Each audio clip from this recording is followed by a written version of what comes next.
Hey guys, Corey Martinez here. Last week y'all voted for the Levi's how-to on Vital. Nose manuals were chosen, so I'm going to try my best to show you how to do them.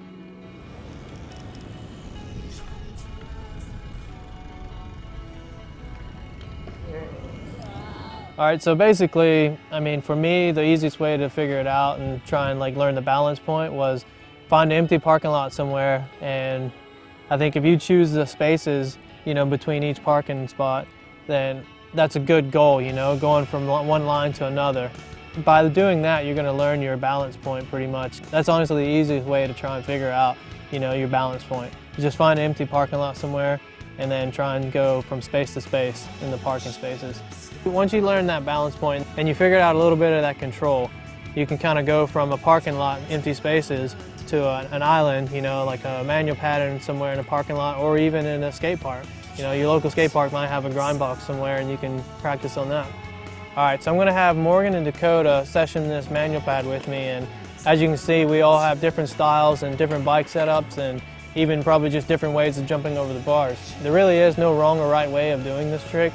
It's just kind of like finding that balance point, and if you make it across it, you make it across it, Alright, for instance, Dakota and Morgan and we all run our, handlebars at a different setup, different length frames, and probably different head tube angles. But, we all somewhat managed to figure out the balance point, with that setup and are able to find that, control, that we're looking for with that setup. So it's not really a matter of finding, all right, well, I think I need a steeper head tube angle to learn how to do it. Sure, it might be easier, but what I'm trying to say is that whatever setup you're running with is going to be okay. You're going to learn that balance point. Now getting into the actual nose manual position. Myself, I like to go about the same speed as I would on a manual. You don't want to go too fast and you don't want to go too slow, because if you go too slow, you're not going to make the distance. To me, if going real fast, you don't really find that control. It's a lot harder to get into that position of finding, the control of it. Basically, once you've figured out how to jump into the nose manual position, one thing you don't want to do is be afraid of jumping over the bars. For me, whenever I get into the position of it and I feel like I'm going to flip over, I basically just do the spread eagle splits and then chunk the bars in between the legs. If you try and hang on, it could end up bad.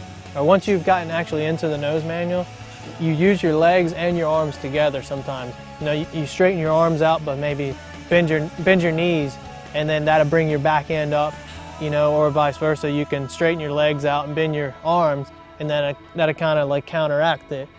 So if you can do this all while in the nose manual, that's basically learning how to control the nose manual. So once you kind of learn that, you're going to be able to go further and further. And sometimes you actually do just lock into it. You don't have to pump anything, you just lock into it, and that's one of the good days. If you think you got the trick on lockdown, sometimes it's not that way, because some days are worse than others. So just have patience with it and keep trying. All right, thanks for voting. Thanks for watching, guys. I really hope that it works out for you. Don't get too frustrated, because again, it's supposed to be fun riding your bikes. So go out there, have fun, and try and learn those manuals.